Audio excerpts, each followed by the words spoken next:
Hi, everyone, and welcome to TV100, a series of conversations about the future of TV. I'm Paige Billins, and as we start to think about loathing the one-year anniversary of being on lockdown, we wanted to shift the conversation and celebrate what, at least in my household, has been keeping us sane over the last year, which is television. So today we've invited some experts to come and talk to us about some recent trends that they're going through in television and give us some expert opinions on how they see the future of television evolving over time. So with that, I'd like to introduce Bill Murray, the VP of Programmatic Revenue and Ad Products at Discovery, Todd Bender, SVP of Product at ViacomCBS, and our moderator, the Senior Editor at AdExchanger, Sarah Sluis. So with that, let's start the program. Hi, everyone. As Paige mentioned, I'm Sarah Sluis, Senior Editor at AdExchanger. It's been a whirlwind year for streaming, so I'm very excited to be here today and hear from our panelists who have had a front row seat to what these changes mean for advertising and programmatic advertising. Bill, who is the VP of Programmatic Solutions at Discovery, oversees the programmatic sales and strategy for all of Discovery's digital offerings. You know these channels, you've probably watched some of them: Food Network, HGTV, TLC, Oprah Winfrey Network, Magnolia. And in January, Discovery launched its new streaming service, Discovery Plus, which brings together all those brands into a single experience. And Todd is the SVP of Ad Platforms for ViacomCBS, where he develops and manages the company's tech for digital and convergent advertising. And as part of the ViacomCBS tech team, Todd had the wonderful, fun job that he's going to tell us all about of leading the post-merger integration of Viacom, Pluto, and CBS ad platforms, as well as the investments in new tech solutions. So let's start with you, Todd. Tell us a little bit about what that was like to bring together Viacom, CBS, Pluto into one shebang. What was it like under the hood there before you brought it all together? Yeah, that's a good question. First of all, thanks for having me, Magnite. Look forward to a good conversation. Hope everyone out there is doing well.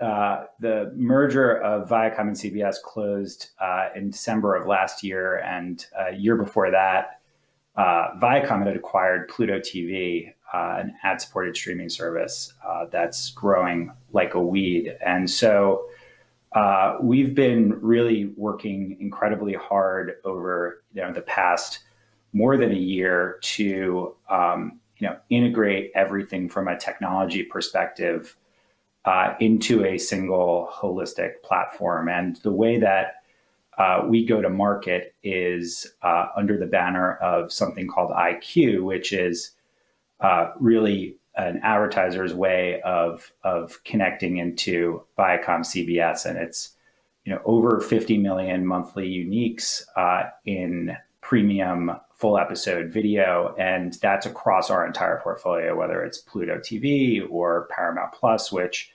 hopefully everyone is subscribing to, or any of the Viacom cable networks, or really any of the brands within the umbrella. And in order for us to go to market in this way, we need to have all of the plumbing and all of the technology connected and integrated. And it's been a daunting process, but absolutely a lot of fun.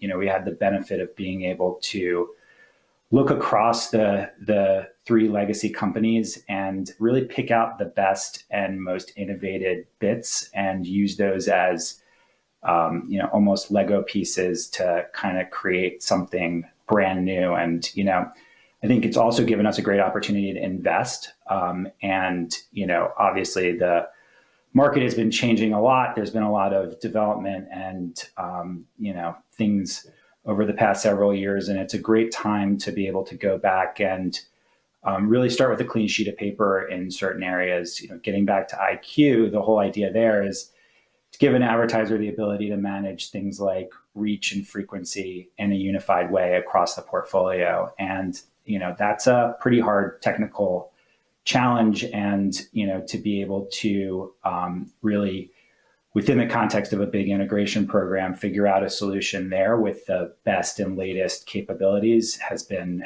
a lot of fun. So and let me just jump in there for a minute. So, I think the narrative that I remember when Pluto was acquired is that, maybe Pluto has a little more advanced tech. It also has a huge ad-supported audience. But from the tech side, was it really that, let's take Pluto's tech and kind of bring it across Viacom and CBS? Or was it more kind of, you're saying that it was kind of a little bit of Pluto's tech, a little bit of Viacom, CBS tech? Which was it? Yeah, I mean, I think, a couple of things is one is, let's separate out the technology for the consumer product itself, right? So Pluto is obviously a streaming service, and my focus is on the advertising technology. And I think the answer to the question is Pluto absolutely had some amazing technology, and on the advertising platform side in particular, had and continues to do a ton of really innovative things in the programmatic space. And many of those capabilities are going to be part of our unified platform going forward. But I think that same thing could be said within the legacy Viacom business and the legacy CBS business. And in a lot of cases, we're, like I said, we're taking the opportunity to start with a clean sheet of paper in areas where it makes sense to do that. So while the Pluto product overall, is very unique, and if you've noticed as a consumer, like that service really continues on the path that it was on, before the Viacom acquisition, and just growing and becoming better and better and better. But from an advertising tech perspective, being able to have that unified IQ offering is critically important, and that's something that really kind of takes the best of all of the pieces within the company. So, Bill, let's hear from you, because you kind of had the opposite experience where Discovery Plus got to be built completely from scratch instead of, bringing together and having that integration challenge. So what were some of your goals from an ad perspective, given that you kind of got to start completely with a clean sheet of paper, as Todd was mentioning that illusion as well? Sure. Yeah, and also, again, Paige and Magnite, thanks for having me. Sarah and Todd, excited to be here with you. So it was interesting. So it was interesting for a number of reasons. A lot of this development happened during this pandemic, which brought some unique challenges. I think the question was specifically about ads, but Discovery's always kind of been focused on delivering great content experiences across platforms. I think Discovery Plus is just the latest iteration or example of that. It was exciting though. It was a company-wide global initiative that was really focused on building a great viewing experience. One of the things that was interesting about the Discovery brands prior to Discovery Plus is that some of them are so great that they almost stand on their own. But with this new environment, what we attempted to do was to aggregate them, bring them together, to provide them to our viewers so that they may be able to experience or engage with brands that they either weren't aware of or where we had the opportunity to kind of cross-pollinate content. I think we have a fundamental belief that great ad experiences come at the intersection of appropriate messaging with engaged viewers, and ideally engaged viewers and content that's relevant to the ads. We think that that's what Discovery Plus brings to market. The ad experience itself was very carefully considered. We did choose to go with an ad light tier that has a minimal, kind of ad experience, and we'll continue to evaluate viewers' reactions to that. And obviously add performance and experiences and roll out new ad product offerings regularly, we expect. Yeah, so let's talk a little more about the ad experience. What, I heard you mentioned Viacom CBS, the importance of reach and frequency and building that. what were some of the top goals that each of you had in terms of wanting to solve for with the streaming platform?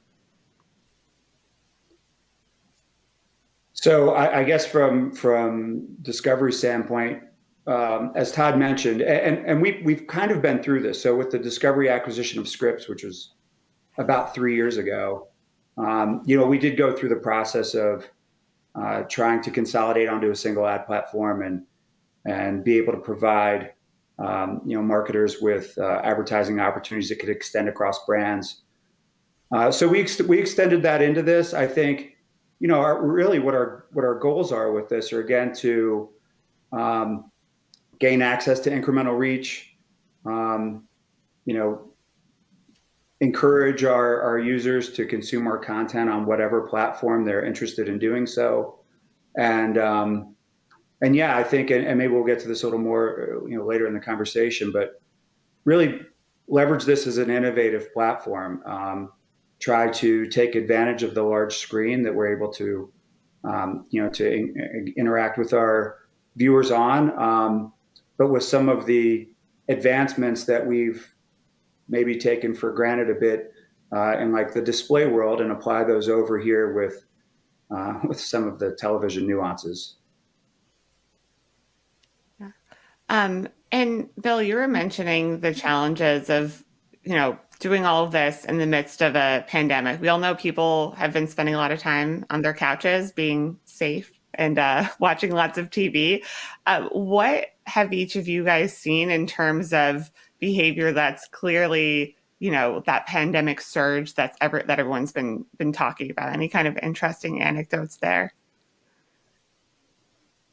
Todd, you want to go first?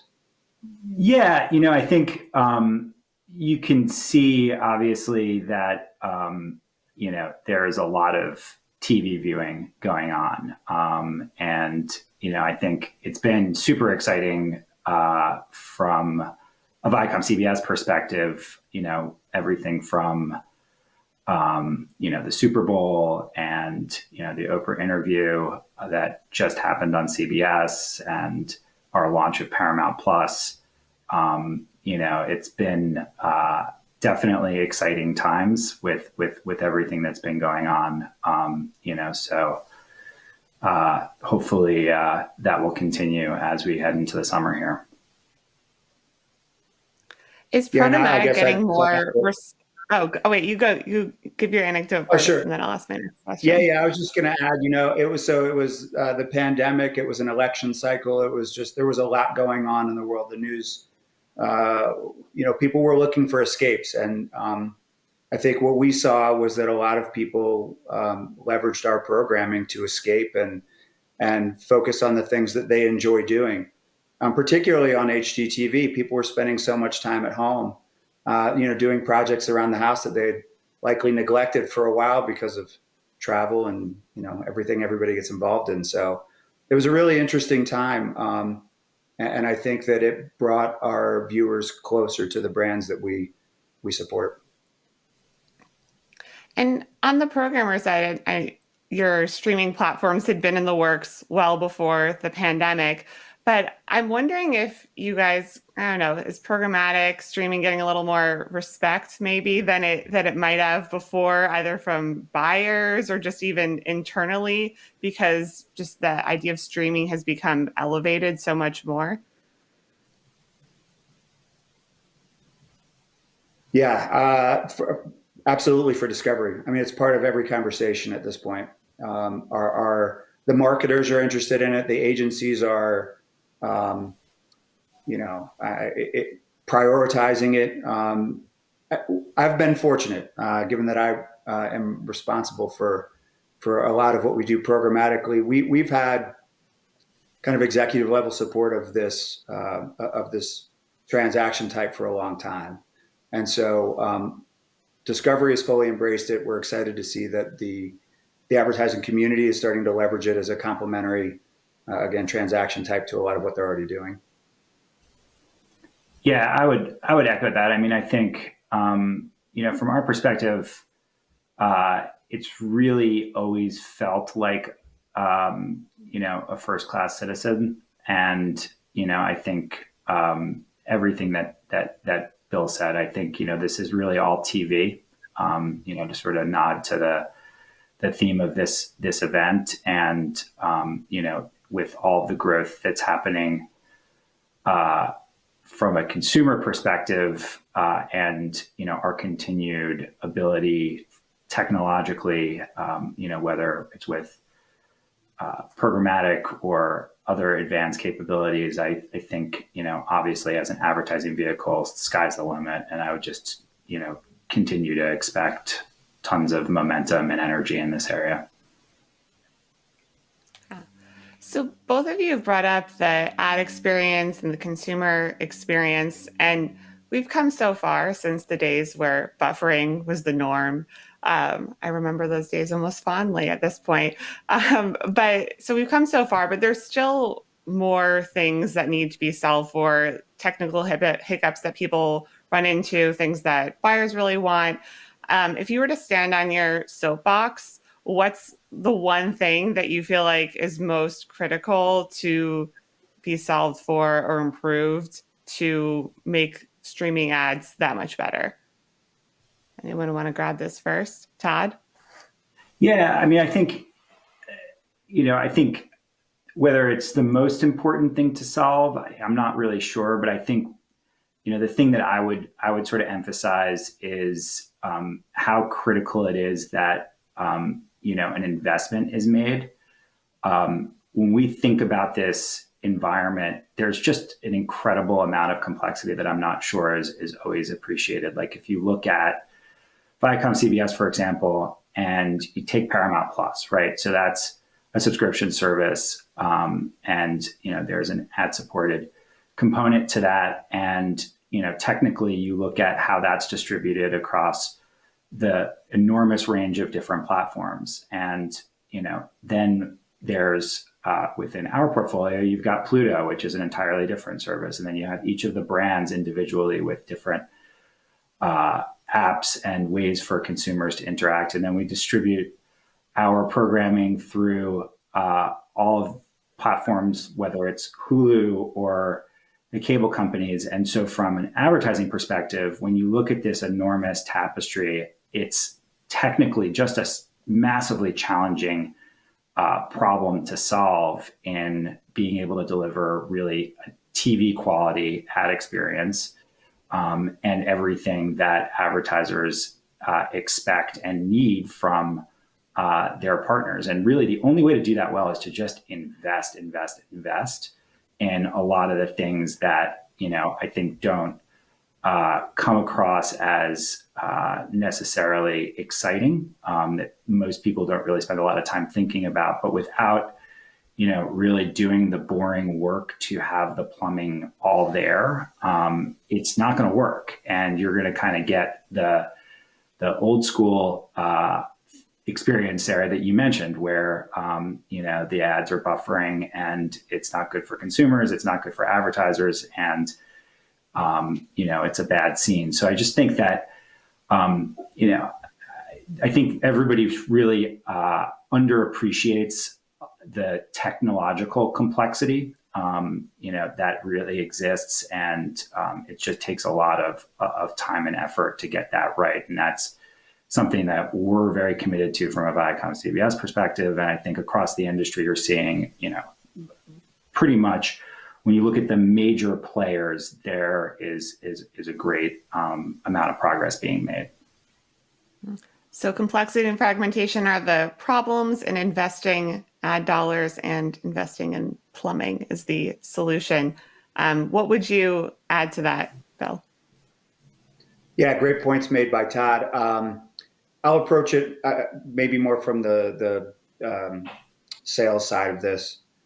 I think what's going to be increasingly important for publishers to do is provide a level of transparency, and then ultimately, further down the road, attribution measurement. This is very valuable inventory, but I think it's growing increasingly important for us to prove that value to the advertisers, and then ultimately for data sharing to occur so we can understand exactly what is valuable and why. I think if I were to try to fix one thing, I think that's what I'd focus on, because I think that means more money transacting and appropriate value being placed on inventory. Yeah, that's probably where I'd focus my attention. Yeah, I think those are great points and something that I hear from buyers and sellers alike as well. And so you mentioned attribution, which makes me think of identity, which is such a hot topic these days. And how identity works in CTV, I think, is quite different than anywhere else, I guess, either linear or digital programmatic. How is that a factor right now in current buys or current technology decisions, and what might the future hold? Do you want to speak to kind of the sales side first, Bill, and then we can get Todd's perspective on the tech behind identity? Sure, I'll do my best. So identities ultimately it's a critical component. If we're going to meet that expectation I referenced of like having similar targeting, decisioning, reporting, et cetera, that's been available in digital advertising for a while. Our audience is key to how we go to market here at Discovery.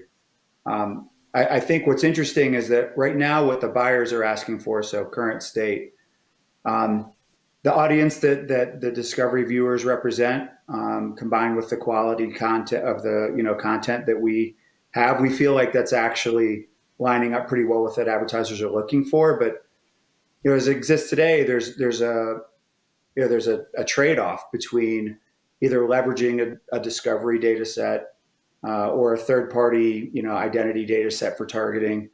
And that trade-off, it comes in either having that common identity graph that you can leverage across all of your buys, or what is probably more involved management of those identities individually. But yeah, I think if we're going to get to that household level, creative optimization and delivery, identity is absolutely critical.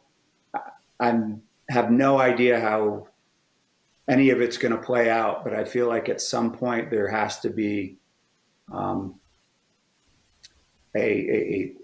don't know if it's a clearinghouse. There has to be something that allows marketers to leverage these data sets kind of at one time.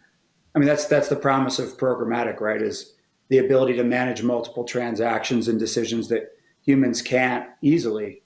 And so I certainly don't have an answer, but I'd love it if there were some type of a clearinghouse, common mapping, something of the unique data sets that are going to certainly exist here soon. Got it. What would you add to that, Todd? Or what's your perspective? Yeah, I mean, those are great points. Obviously, super important topic. I think, there's everybody is pretty tuned into the change that's happening around identity, and a lot of it's driven by privacy. Some of it's driven by business dynamics. I think at the end of the day, our perspective, obviously, identity is important as a tool. We start with privacy. Obviously, I think moving to a place where privacy is kind of the starting point for these conversations is great from our perspective. And then within a framework that provides the right privacy controls and protections for consumers, then it's again about solving a very really a problem of fragmentation. There is no sort of universal way to manage identity. And I think we've really focused on making sure that we do, again, the hard work to get into a single platform and have then the capability from a technology perspective to be flexible enough to do a lot of different things and tap into whether it's industry initiatives like OpenAP or the Universal ID 2.0 or anything else that comes up with commercial solutions, solutions that are agency-led solutions in the programmatic realm. Our goal, obviously, is to create the best, highest value opportunities for our advertisers. And the only way we're going to have a shot at doing that is from a technology perspective to be in a single platform and to have, a pretty vast amount of capability in managing identifiers, managing controls for consumers, and obviously connecting into a lot of third parties, and being good at working with and managing large data sets, and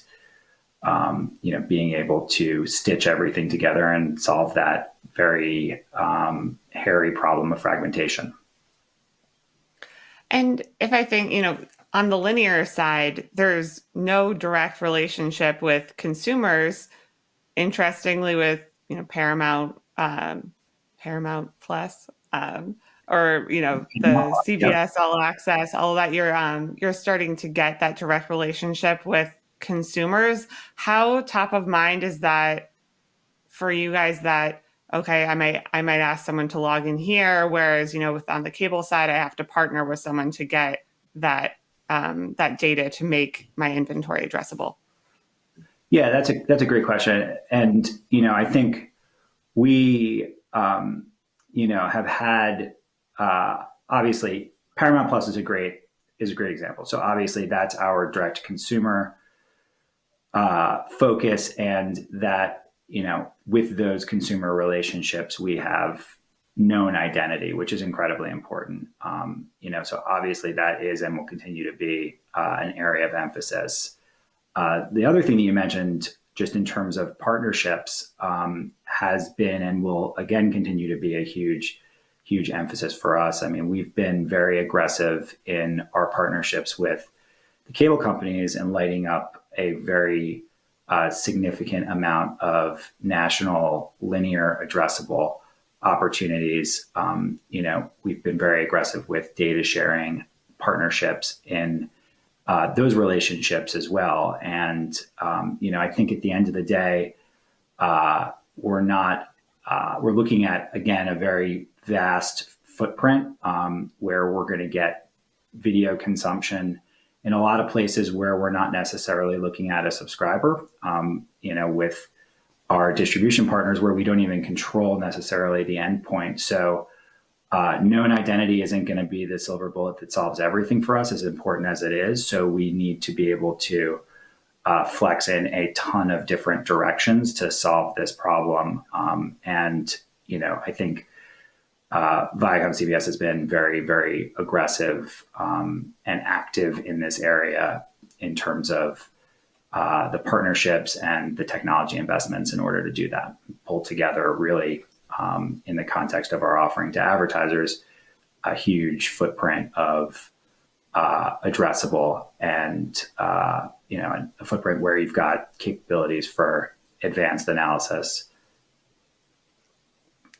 And how's Discovery thinking about addressability, Bill? Is that a priority, or there's some headaches, I think, around chopping up your inventory as well from a sales perspective? Yeah, sure. I guess, well, one thing I did want to mention on the point that Todd just made, I think it's interesting. We talk about establishing this relationship now with our viewers and understanding actual identity. It sounds like we're moving in a similar direction. I think that it's going to continue to be more important. And maybe I'm also kind of getting back to the point you made about privacy. It's increasingly important as we are establishing this type of relationship that we do it responsibly. And so the idea of leveraging identity or addressability in general, look, they're great complementary offerings to what we have today. They're very important to the future of our company and generally the industry. But like Todd said, it's, yes, absolutely important. Ultimately, we would love to get to that place where we're talking about a completely platform agnostic, advertising environment where everything's maybe IP based and you can truly frequency cap across publishers and platforms, et cetera. So yeah, addressability is important. It's definitely a focus. And again, we view it though as a complementary offering that's just allowing us to continue to be in front of our viewers on whatever platform they're interested in consuming our content. Got it. Okay, so I got to be wary of the privacy issues around addressability. So I think we are going to open it up to some audience questions. So I have a list of some of the questions that have been coming in. Here's an interesting what if. Are we going to see the major broadcasters with their own streaming services unify and create their own virtual MVPD? I can't imagine that consumers will sign up for 6 to 8 different services. What are your thoughts there? Are you guys going to partner together for Pluto, Paramount, CBS, Discovery Plus? I'm not going to touch that one. But I will say this, I hear a lot, we just had the Paramount Plus launch. And it was really funny just talking to my friends and family, and so number one is everybody said the same thing. Oh, there's so many streaming services. There's so many streaming services. That said, everyone subscribed to Paramount Plus. And so what I find is that while people love to talk about how many streaming services there are, they're also using, enjoying, and getting value from a lot of streaming services. So that's just an observation that I have as a consumer. And I think if you look at the research, you'll see that, that whether it's, having a cable subscription or, streaming services, people love TV and, I don't blame them. So that's my take. Yeah. And at Discovery too, we actually kind of think that we did something similar to what's being suggested there. We took this huge portfolio of brands that, Discovery stood on its own, HGTV, Food Network, TLC, these brands all stood on their own. And we tried to consolidate them into a single environment that, that brings what we think is the best of, non-scripted real life content.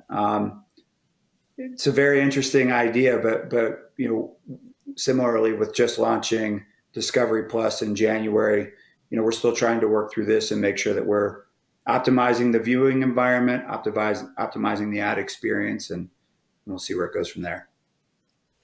Well, if they do ever join together, at least they'll have the same branding of Plus at the end of their platform name. It would be amazing to see 90 Day Fiancé and Camp Coral in the same network.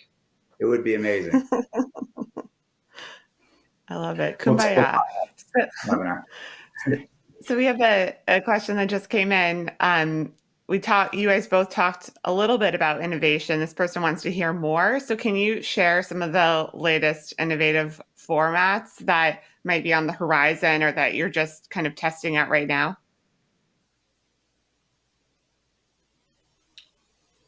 Todd, you want to go first? Or your world? You want me to go? Sure. Yeah, that'd be great. Yeah, I think we're, products like the pause ad, are things that we're getting more involved with. Ads that are interactive with consumers, where they may have a choice in terms of what ad they'd like to see or a specific product within a brand. It's interesting. It's a digital environment. There is an opportunity on some platforms for interaction and for user choice. So we're trying to take advantage of those where we can. I think though most of the innovation that I would consider exciting is probably not actually that exciting, but it is that, being able to target on a big screen at a household level and optimize delivery and perform real-time creative rotations and things like that. Not super exciting if you've existed in the digital world for 15 years, but if you've been a linear seller or buyer and you're just being introduced to the platform, those things are actually really, really exciting. And they're things people have talked about for 30 years. So yeah, there are a lot of kind of neat things that we're trying, and we do think we'll be able to add incremental value through ad experiences. But I think that there's a lot of foundational work that's still in progress that is exciting. Mm-hmm. And it's some stuff that consumers see, other stuff that's very behind the scenes, bringing kind of these digital principles to linear. I like that. Anything to add there, Todd? Yeah, I mean, I think you kind of nailed it at the end there. I mean, I think we do have pretty compelling creative opportunities on offer on a variety of different platforms, and some great experimentation around formats.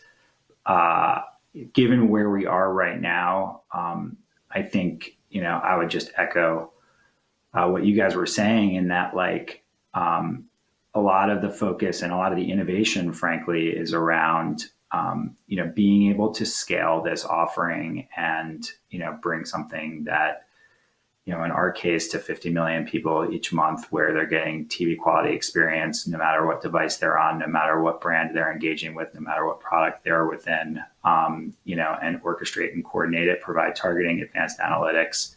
That ain't easy. And it's incredibly powerful.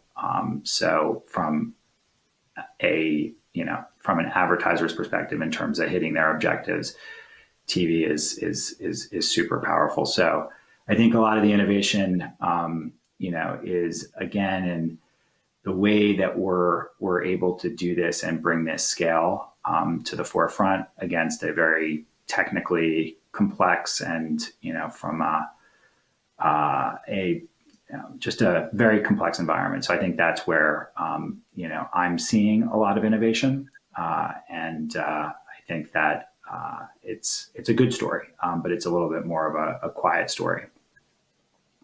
Sarah, can I just add one thing there? If we all do this right, we have the opportunity to take that large screen ad experience from being an interruption to being relevant and maybe a resource or even a utility for it to be part of the programming. The platform technically, it in some cases does and will have the capability to do that if the ad industry decides that that's the way they want to approach this. And again, if we all do that together, I think some really great things can happen on this platform. Great. I do like those ads where you're like, oh, I actually do want this product. Right. I know about this feature. So, and so we have a couple questions about technology, wanting some technology advice or speculation on that. So one person is wondering what do you guys think of Disney XP, where they're consolidating, exclusively partnering with a single ad tech partner? Is that something that you guys might want to do, or what's your assessment of Disney's move there? Todd, you want to talk about one of your competitors? It's a hard one here. Like, I would say, without really getting too deep into the specifics of it, like, I think what they're doing obviously is a strategy and a plan, and they're putting investment behind it, which is good. They're being thoughtful. I think that we benefit as an industry. I think from openness and interoperability. Not to say that their plan doesn't sort of include that, but I think it's good to see really anyone in this space stepping up with a vision and a clear strategy that addresses the technology side of things. So kudos to them, and hope it works. And You could answer that one, or I can move on to my next question, which is I don't. a slightly Yeah. Well, move on. Okay. Also, maybe a little tricky, Bill, for you. So, how do the unit economics of a typical show differ in today's hybrid world with more streamers but also fewer cable subscribers?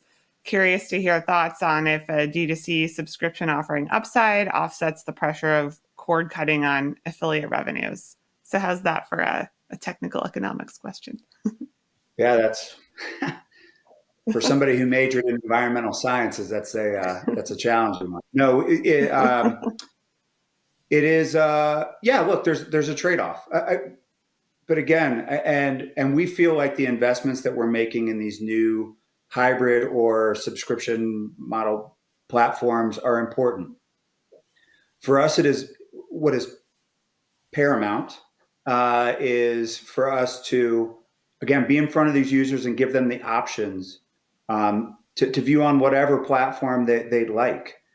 From there, yes, we get into, managing the economics and yield across the different platforms. And but I'd say that our core focus is deliver great content to users on whatever platform they want. Give them choices. Don't dictate where they have to engage with our brands. Past that, then we have to get into the discussions you're having. They are all trade-offs, but I'd say they're managed tactically, individually, and strategically across all of the transaction or subscription revenue types. Yeah. So meet the user where they are. Great experience. The money will follow. Figure it out. Right. Wonderful. Well, that's all the time we have for questions. So I'm going to turn it back to Paige to close this out. But thank you so much, Todd and Bill, for engaging on where you're at in terms of programmatic CTV. I learned a lot. I hope everyone listening learned a lot too.